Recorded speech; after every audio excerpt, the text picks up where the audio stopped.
Queridos irmãos, boa noite. Que as bênçãos do nosso Senhor Jesus Cristo envolvam nossos corações, trazendo a paz para o nosso interior e para o nosso ambiente também. Primeiramente, nós agradecemos a oportunidade bendita de estar aqui, porque nós somos devedores do Cauí.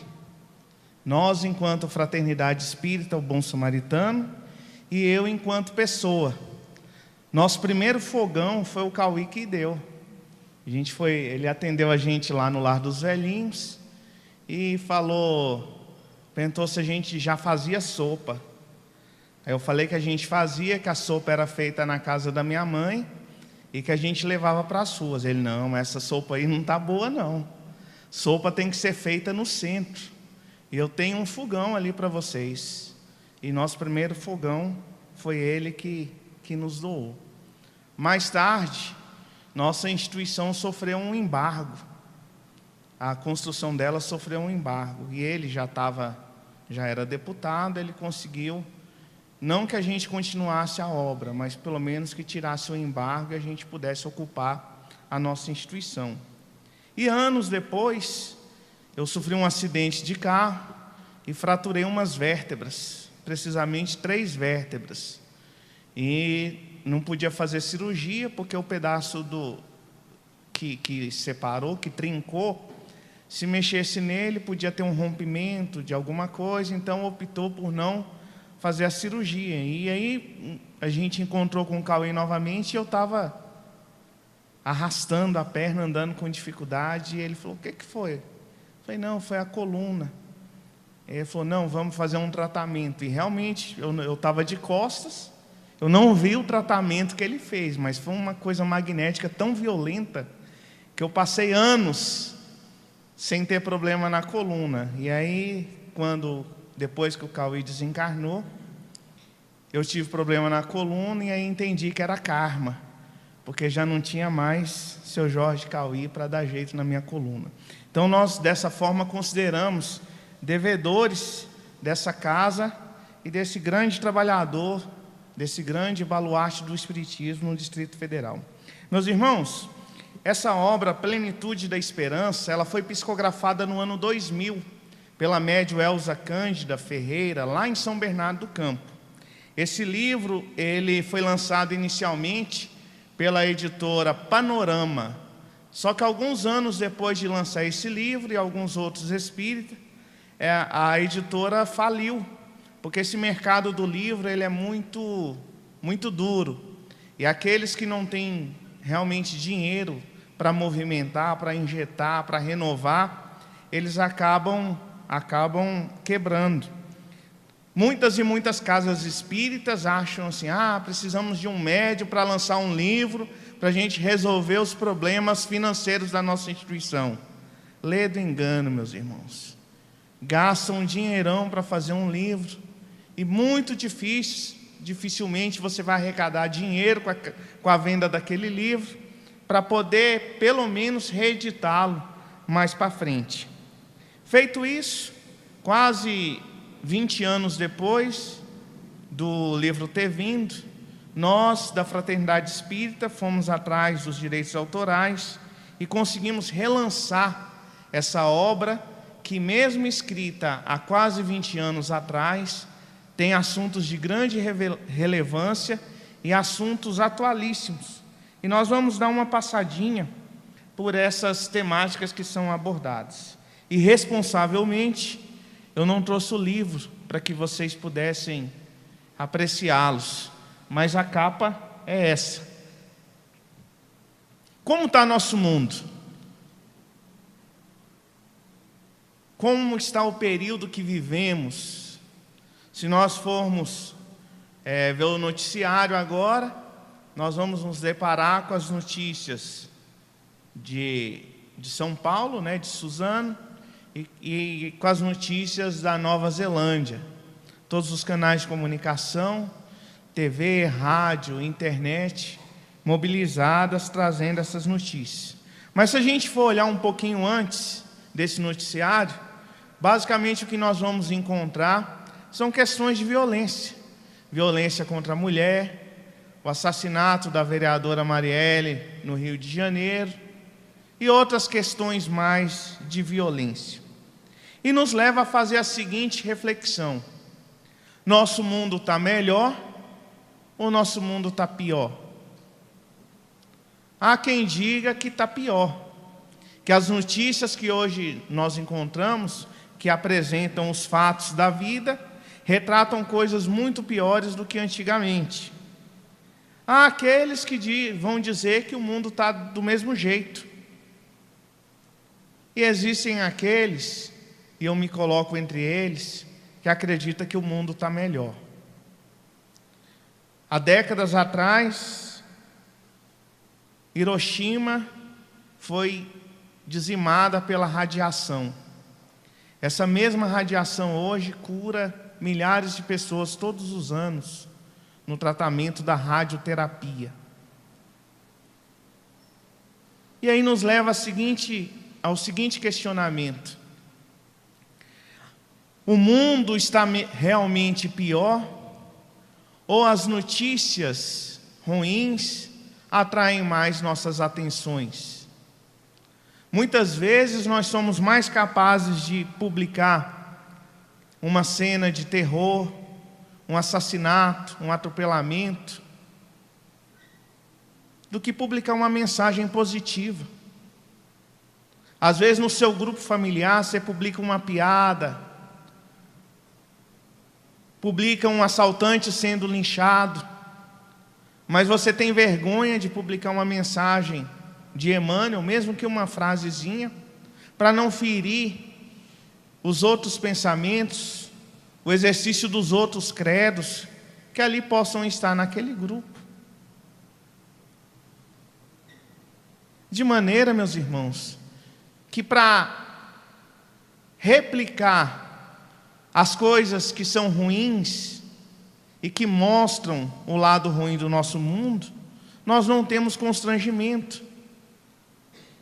Mas para mostrar as coisas boas, nos sentimos realmente podados.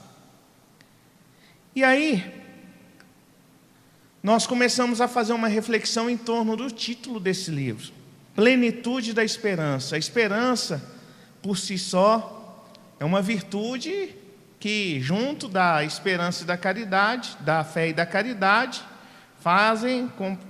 traz aquela trinca essencial para a nossa caminhada nessa senda de ascensão à luz. Mas aí o Luiz Sérgio ainda fala plenitude da esperança, ou seja, não simplesmente esperar, não simplesmente almejar dias melhores, mas almejar de forma plena. E aí, vamos passear um pouquinho por essa obra e entender por que o Luiz Sérgio nos pede, nos recomenda essa esperança plena. Nossa razão aceita como lógica essa realidade. Desde o primeiro momento da concepção, uma entidade espiritual, através do perispírito, está ligada à matéria, conduzindo a sua evolução até o momento fascinante do nascimento, quando se liga completa e definitivamente ao novo ser, até o momento da desencarnação. Então, Luiz Sérgio, assim como numa outra obra chamada Deixe-me Viver, ele vem explicitar o que já havia sido trazido a Allan Kardec no Livro dos Espíritos, sobre o momento da ligação do espírito ao corpo. A encarnação, que é essa que nós temos, que nós estamos vivenciando, ela é planejada, ela é organizada, ela é tutelada, ela é protegida, e ela é uma dádiva divina. Então, desde a concepção, existe um espírito que vai utilizar daquele corpo, por longo tempo, por curto tempo, às vezes apenas para reconstruir o seu perispírito e não ter o seu nascimento concluído, mas tudo de forma planejada, ordenada no plano espiritual. Quando se pega a obra Missionários da Luz, especialmente no capítulo 13, nós vamos encontrar as páginas mais bonitas da doutrina espírita sobre reencarnação. Na verdade, o 12 e o 14 também vai tratar. Mas o capítulo 13, que fala da reencarnação de Segismundo, ele vai nos trazer no detalhe o processo reencarnatório. E aí, nós vivemos um momento onde essa falta de esperança plena nos leva a uma série de questionamentos. Por exemplo, nós vivemos hoje uma realidade de um grupo, os grupos naturalmente têm toda a liberdade para se formarem, mas esse grupo que se intitula de espíritas progressistas, existe uma tese de uma das pessoas que está lá no grupo, que ele usa essa explicação de Allan Kardec para justificar que a doutrina espírita deve ser favorável à descriminalização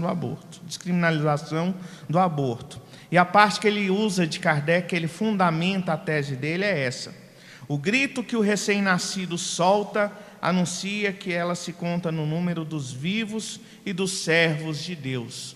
Ou seja, utiliza esse final da explicação da resposta dos espíritos para respaldar uma coisa que o próprio livro dos Espíritos já nos esclarece, que é inconcebível, que é a aceitação do aborto. Então, muitas vezes, quando nós estamos inseridos, quando nós estamos convivendo no mundo, adquirindo experiências, quando você ingressa na faculdade, por exemplo, quando você entra na UNB, seu primeiro dia de aula você vai ter contato com a pessoa que mais defende o aborto no Brasil, que trabalha diuturnamente para a legalização do aborto no nosso país.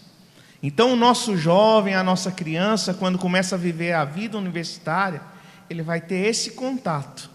E se ele não está preparado, se ele não tem essas respostas, se ele não ouviu essas respostas um dia, e mesmo ouvindo, ele vai balançar. Ele vai se sentir fragilizado e vai começar a criar uma lógica onde a lógica não existe. Então, muito se fala, aliás, muito se deixa de falar de assuntos tidos como tabu, como o aborto, por exemplo, dentro da casa espírita. Inúmeras casas espíritas falam: não, esse assunto já está batido, nós não precisamos tratar. Está tão batido que estamos às portas da legalização do aborto no nosso país, através do judiciário mais uma vez. Porque o aborto da criança anencéfala foi o STF que autorizou. E agora está nas mãos da ministra Rosa outra ação que quer liberar o aborto a partir até os 3 meses de gestação. Então, enquanto está o nosso legislativo relativamente controlado, no judiciário não se tem freio, não se tem controle algum. E esses assuntos precisam ser conversados na casa espírita, nas nossas mocidades e até nas nossas evangelizações infantis. Aí olha só esse texto que a gente buscou lá na obra Missionários da Luz. Há fecundações físicas e fecundações psíquicas. As primeiras exigem as disposições da forma, a fim de atenderem exigências da vida em caráter provisório no campo das experiências necessárias. As segundas, porém, prescindem do cárcere de limitações e efetua-se nos resplandecentes domínios da alma, em processo maravilhoso de eternidade. Quando nos referimos ao amor do Onipotente, quando sentimos sede da divindade, nossos espíritos não procuram outra coisa senão a troca de qualidades com as esferas sublimes do universo, sequiosos do eterno princípio fecundante. Então, meus irmãos, o processo de formação da vida, o processo de multiplicação, é um processo divino. A mulher é o único ser que, mesmo em capacidade limitada, consegue exercer a capacidade de criação, gerando dentro do seu ventre uma outra vida, mesmo que permitido por Deus. Então nós não podemos permitir que esses pensamentos povoem o nosso dia a dia como se fossem verdadeiros, uma vez que temos plena convicção, e os Espíritos nos trazem através de diversas obras, como o exemplo aqui de Missionários da Luz, que a capacidade de formação de uma nova vida dimana de Deus. A educação não fere a liberdade da criança, adolescente ou jovem, pelo contrário, é um direito que lhes assiste, é um dever que os pais devem cumprir sob pena de consciência culpada, pois para tal fim foram constituídos em tutores dessas almas, para orientá-las e promover o seu crescimento ascensional para Deus. O Luiz Sérgio bate sempre nessa tecla.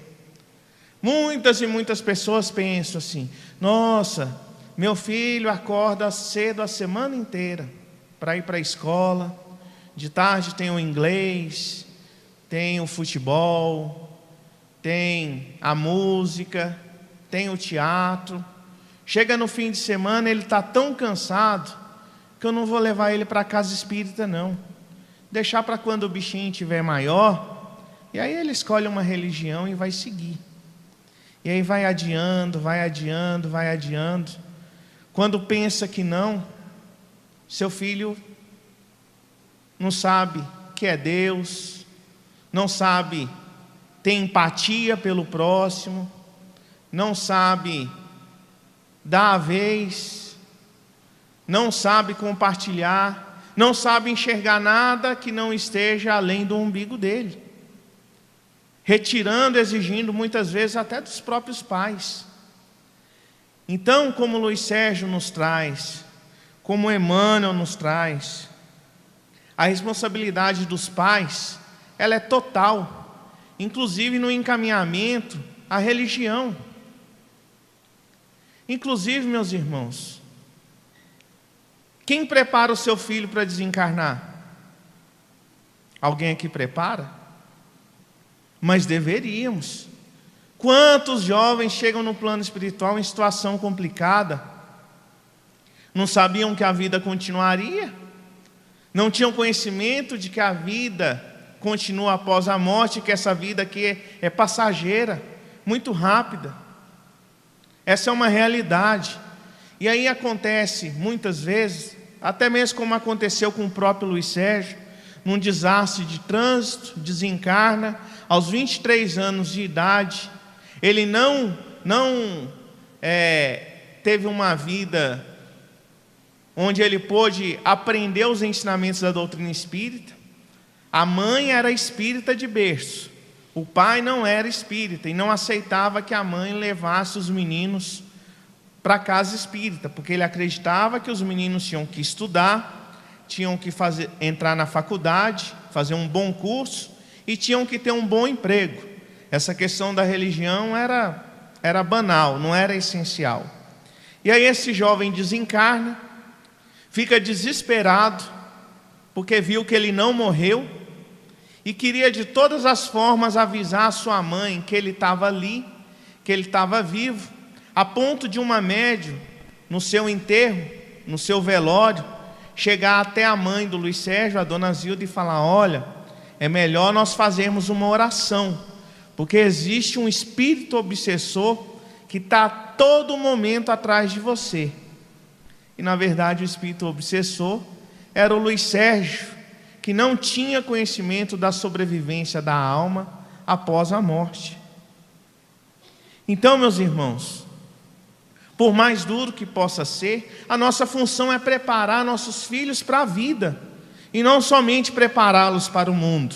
Não é somente dar o melhor smartphone, o tablet, dar a melhor internet, a internet mais rápida, dar a melhor escola, exigir dele as melhores notas, exigir dele que passe numa boa faculdade, geralmente numa faculdade pública, para ter um bom emprego e ganhar muito dinheiro. A vida, a educação para a vida, ela vai muito além disso. Ela implica em sensibilizar aquele que lhe foi confiado para os verdadeiros valores, que são os valores espirituais. Enxergar que as diferenças não podem existir. Porque quando a criança ou jovem é alimentado de forma direta ou indireta de que existe alguém que constitui uma sub-raça, de alguém que é inferior a ele. E isso vai acontecer sempre que você não consegue mostrar para o seu filho, educar o seu filho, mostrando que todos nós somos iguais. Vai acontecer coisas do tipo que aconteceram na Nova Zelândia, que aconteceu em São Paulo. Então nós temos não somente que humanizar aqueles que nos foram confiados, mas principalmente espiritualizar. E espiritualizar seu filho é mostrar que ele não é maior do que ninguém, é mostrar que ele é igual, mostrar que você o ama, que ele é igual o Kiko era para a dona Florinda, o tesouro. Mas mesmo seu tesouro, você tem que ser justo. O seu tesouro não pode ser mais valioso do que o tesouro de ninguém. E quando nós fortalecemos esse ideal de igualdade, nós estamos preparando os nossos filhos para a verdadeira vida, que é a vida espiritual. Porque quando ele chegar lá, depois de uma vida onde o tempo inteiro ele foi exaltado, foi colocado como o melhor, foi exigido dele ser o melhor no mundo, ele chegar lá e ver que nada disso serviu, o choque moral, o choque até mesmo perispiritual, vai ser muito mais severo do que se pode imaginar. Então envolver seus filhos no afeto, envolver seus filhos na responsabilidade, envolver seus filhos no sentimento de igualdade, é das maiores caridades que se pode praticar. O Livro dos Espíritos não fala que o conforto nos é proibido, pelo contrário, devemos trabalhar para buscar esse conforto, para buscar as melhores condições. Mas o errado é achar que essas coisas materiais, essas vivências desse mundo, possam ser superiores, devem estar acima das conquistas dos valores espirituais. O problema da queda é também uma questão de aprendizado. O mal indica posição de desequilíbrio, exigindo restauração e corrigenda. Então, às vezes, por você estar ausente, por você não estar presente, por muitas vezes você ter que confiar a educação do seu filho a uma babá, confiar a educação do seu filho à tia da creche, muitas vezes até na escola, você tenta compensar seus filhos de todas as maneiras. E aí você não repreende, você não corrige. Por quê? Porque você fica tão pouco tempo com seu filho, que você não pode usar aquele tempo para brigar com ele, ou para desperdiçar repreendendo. E aí aquilo ali vai acumulando. O caráter deixa de ser formado. Por quê? Porque tudo para ele é permitido. A evolução confere-nos poder, mas gastamos muito tempo aprendendo a utilizar esse poder harmonicamente. A racionalidade oferece campo seguro aos nossos conhecimentos. Entretanto, André, quase todos nós, trabalhadores da terra, nos demoramos séculos no serviço de iluminação íntima, porque não basta adquirir ideais e possibilidades, é preciso ser responsável, ideias e responsabilidades e possibilidades, é preciso ser responsável. E nem é justo tenhamos tão somente a informação do raciocínio, mas também a luz do amor. Então, quando a gente pega o Evangelho, que pega aquela passagem do óbolo,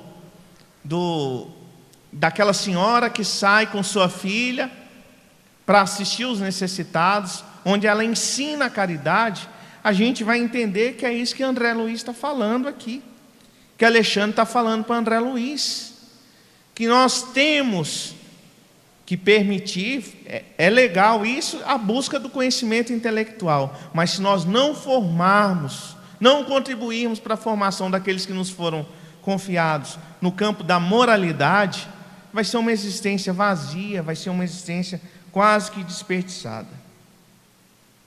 Quando eu era criança, nós frequentávamos um centro espírita na Ceilândia. Naquela época, lá nos anos 80, o transporte era um pouco mais difícil, não tinha ônibus para todos os lugares. Se hoje a gente tem uma dificuldade, naquela época tinha uma dificuldade ainda maior. E nosso centro tinha um grande problema, Giovana. O centro, ele tinha as crianças, filhas dos ricos, e tinha as crianças, filhas dos pobres. E tinha as crianças que não eram daqueles que necessitavam ser assistidos, mas que também não eram os filhos, né, dos ricos. E eu me incluía entre esses. E, naturalmente, os filhos dos ricos não gostavam dos filhos dos pobres. E, consequentemente, os que estavam ali no meio campo, era disputado pelos filhos do rico, e quando estes preteriam os filhos dos pobres, eram também marginalizados pelos filhos dos ricos. E aí teve um episódio lá, eu não sei se vocês lembram, se alguém morou na Ceilândia, mas a Ceilândia tinha muito toco. Então era muito natural que menino tivesse a sandália havaiana e um prego atravessado ali, naquele central ali, porque estourava fácil aquilo devido aos tropeções, e aí esquentava o prego, punha ali, a sandália durava anos ainda, tá certo? Se arrebentasse ali, você punha no sentido contrário, né, na transversal, e daria certo também. E aí um dia na evangelização, os filhos dos ricos pegaram a chinela de um dos meninos lá, que estava com prego, e ficavam rindo. E não bastasse, ficava jogando a chinela, fazendo bobinho com a chinela do menino. Nossa, aquilo ali foi... Vocês já viram um menino incorporado? Eu incorporei ali, viu? Mas incorporei assim, se o Mike Tyson tivesse desencarnado, eu tinha incorporado o Mike Tyson. Porque eu saí dando bolacha em tudo quanto era menino de rico. Porque aquilo me feriu. Resultado, tinha um sargento da PM, que era pai dos filhos dos ricos, que viu eu descendo bolacha nos meninos, e me pegou pela orelha. Mas não foi muito caridosamente o puxão de orelha não, porque eu senti minha orelha estralando, assim como se estivesse separando alguma coisa. E depois daquilo ali eu não queria ir para o centro de jeito nenhum. Por quê? Porque se contasse essa história para minha mãe era capaz de falar, não, levou puxão de orelha porque mereceu. Então, já que minha mãe não ia ficar do meu lado, para que eu ia contar? E aí eu falei que não ia mais para o centro de jeito nenhum. Ela falou, não, você vai para o centro sim. Eu não quis contar a história, ela, não, você vai para o centro. E lá em casa, tinha uma árvore que eu amava, que era um pé de pêssego. Dava uns pêssegos maravilhosos. Mas depois desse dia que eu falei que não ia para o centro, eu passei a odiar essa árvore. Porque minha mãe pegou umas 5 varas e foi me sapecando lá do centro da Ceilândia até no Voluntários da Paz, que dava mais ou menos uns 3 quilômetros, porque eu não queria ir para o centro. E hoje, meus irmãos, como minha mãe foi assertiva em me bater, em me dar aquelas varadas, me forçando a ir para a casa espírita. Porque o que seria de mim hoje sem a doutrina espírita? O que seria da minha mísera existência se não fosse a oportunidade bendita de trabalhar numa casa espírita, de conviver com pessoas necessitadas de toda sorte, de conhecer vários lugares do Brasil e do mundo, por ir divulgar a doutrina espírita? Então, esse uso da energia, aí cada um usa da maneira que acha que deve, para contribuir para o crescimento espiritual e moral daqueles que lhe foram confiados, vai ser válido. Eu tenho certeza que cada varada daquela pessegueira que eu levei, é no mínimo umas 50 moedas de bônus horas, que minha mãe recebeu no plano espiritual. Então não tenhamos, meus irmãos, pena dos nossos filhos em acordá-los para levar para a evangelização. Não tenhamos, vamos sair da nossa zona de conforto e tirar um tempo do nosso sábado, do nosso domingo, para levar nossas crianças para serem evangelizadas, porque aquela aula de evangelização É a linguagem ideal para que ele possa entender o que essa doutrina maravilhosa tem a nos explicar. Não tenham dúvida e não se sintam constrangidos em fazer isso.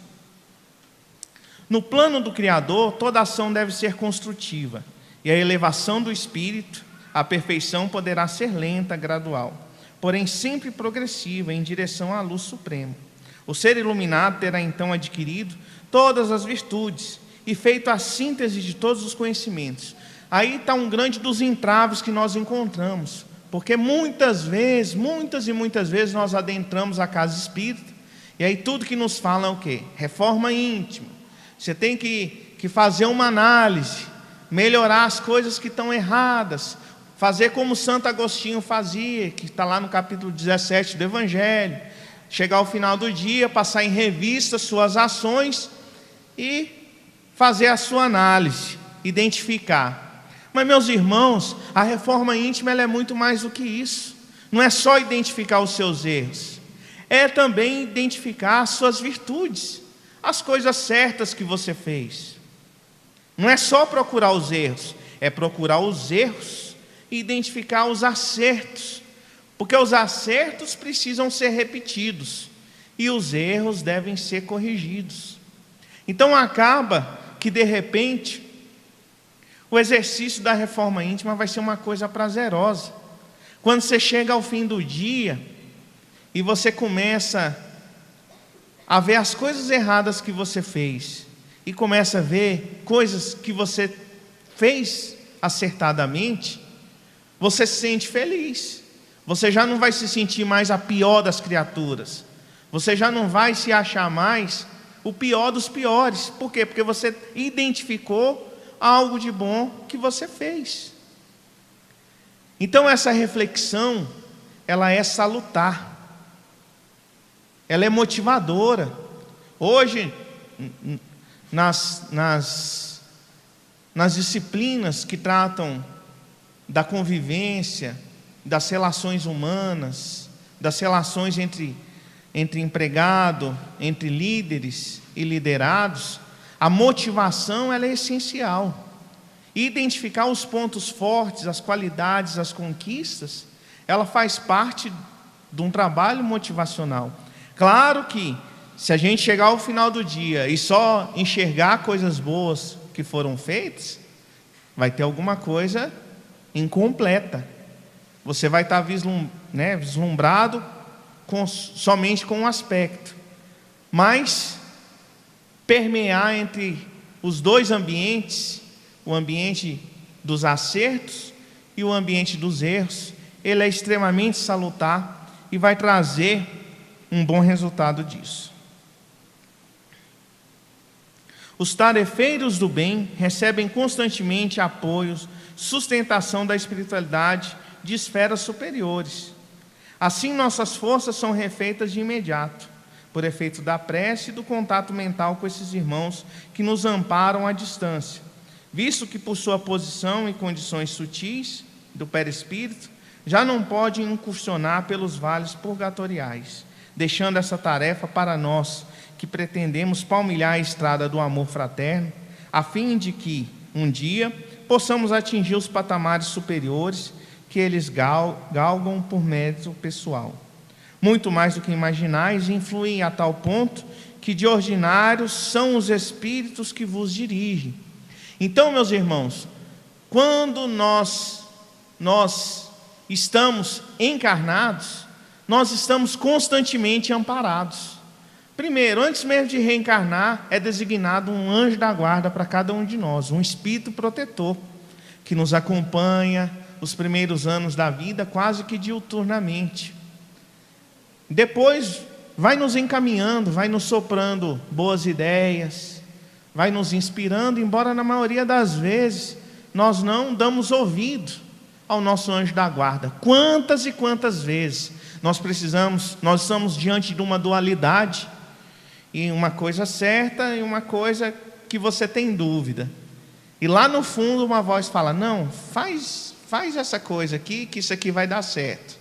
Aí você pensa: não, meu coração está pedindo para fazer isso aqui, mas a razão me mostra que é por aqui que eu tenho que ir. Aí você faz, dá errado.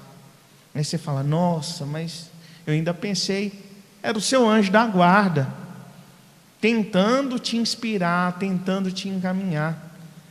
Sabe, meus irmãos, eu fico pensando, eu acho que uma das coisas mais difíceis que deve ser, é ser anjo da guarda. Pensa, você passar o dia inteiro ali falando, meu amigo, faz isso, e a pessoa faz o contrário. Aí você fala assim, não, vamos pela direita, que a direita é um caminho sem muito pedregulho, porque na esquerda vai ter muita pedra, e vai ter uma lama, vai ter um terreno arenoso, vai ter uma areia movediça, lá no cantinho do lado direito, onde já está dando no mato.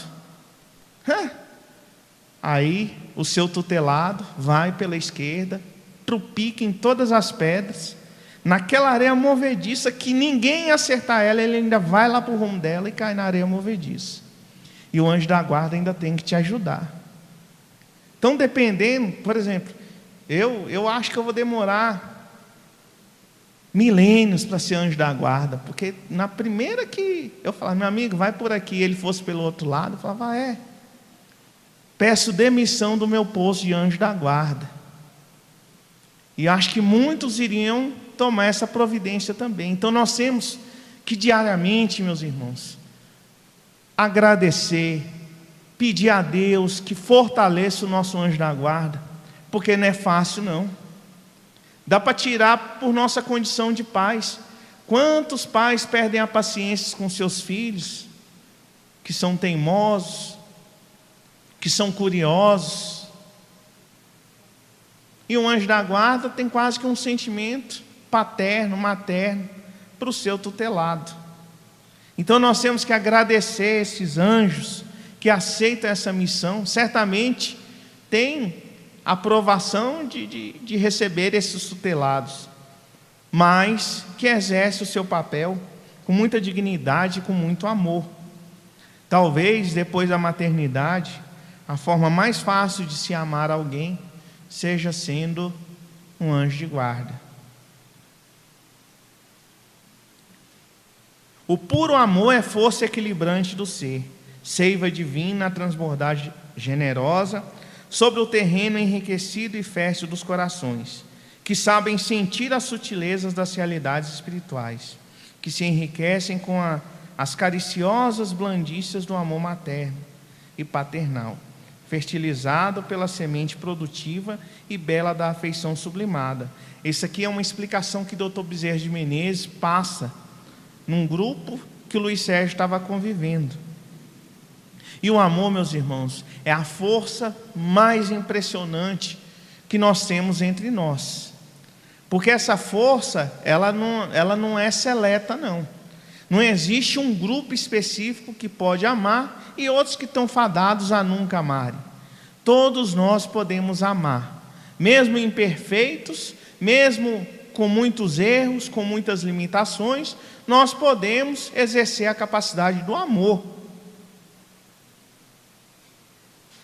E nesse exercício da capacidade de amar, você demonstrando, você assistindo, você amparando aquele que está próximo de você, vai se conseguir, meus irmãos, uma das coisas que eu acho mais geniais, uma das coisas mais sublimes que a gente encontra, e que a doutrina espírita nos apresenta isso.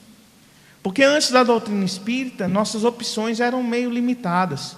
Você tinha o céu, tinha o purgatório, tinha o inferno. E ainda tinha uma injustiça que falava assim: se morresse até 7 anos, você já virava anjo direto e ia para o céu. Ou seja, era melhor morrer com 7 anos, porque com 7 anos e um dia, você já estava comprometido, já era céu ou já era inferno.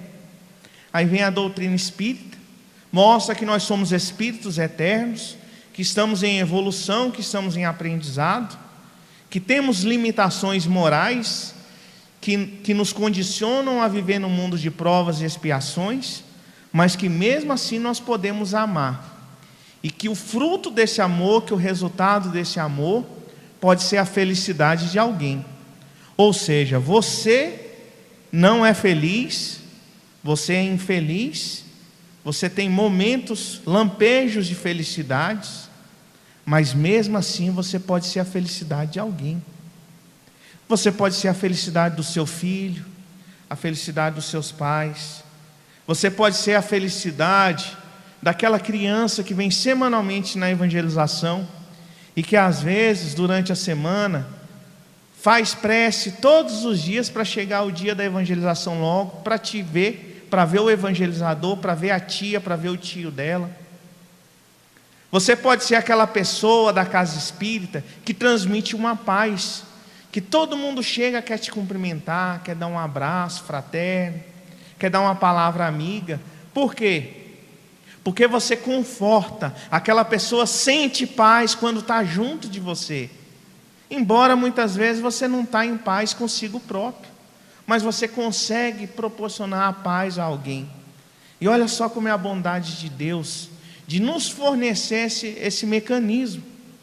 E dessa forma, meus irmãos, assistindo aqueles que estão próximos, fazendo a felicidade daqueles que estão próximos de nós, nós vamos aprendendo a ser felizes, a valorizar mais as coisas melhores, a valorizar as coisas melhores que o mundo tem, a encontrar as pessoas que fazem a vida das pessoas ficarem mais belas, muitas vezes até a nossa própria vida.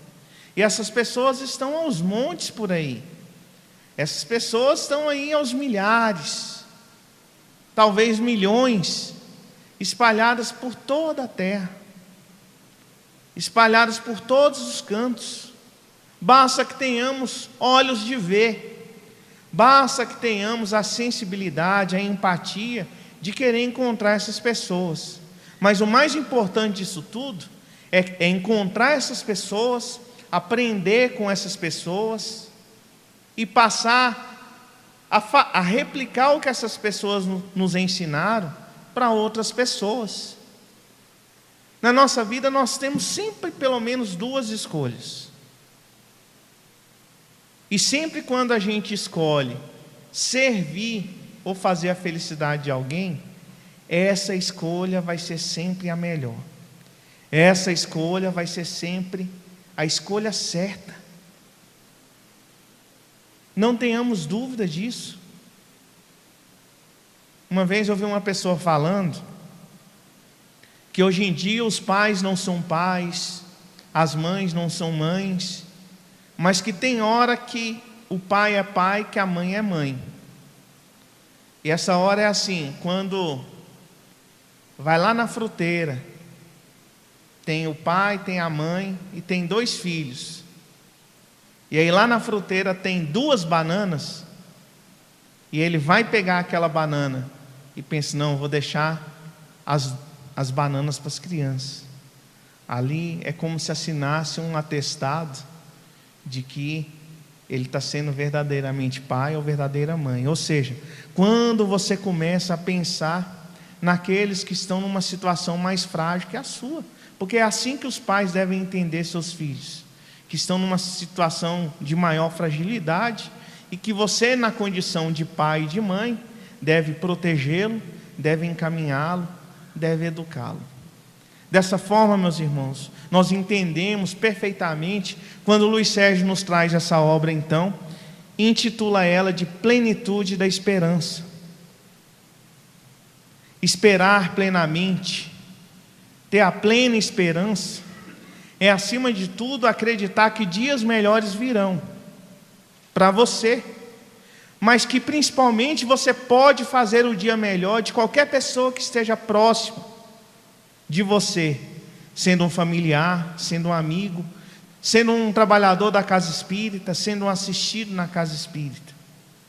Nós estamos num momento onde nós não podemos mais desperdiçar o tempo que nos resta, porque a idade que nós temos hoje, ela representa pura e simplesmente os anos que passaram. Os anos que temos desse minuto para frente, nós não sabemos. E é imprescindível que nós aproveitemos melhor o nosso tempo. E a forma ideal de aproveitar esse tempo é esquecendo as suas necessidades materiais, e criando condições para que aqueles que te cercam sejam pessoas menos infelizes e mais felizes.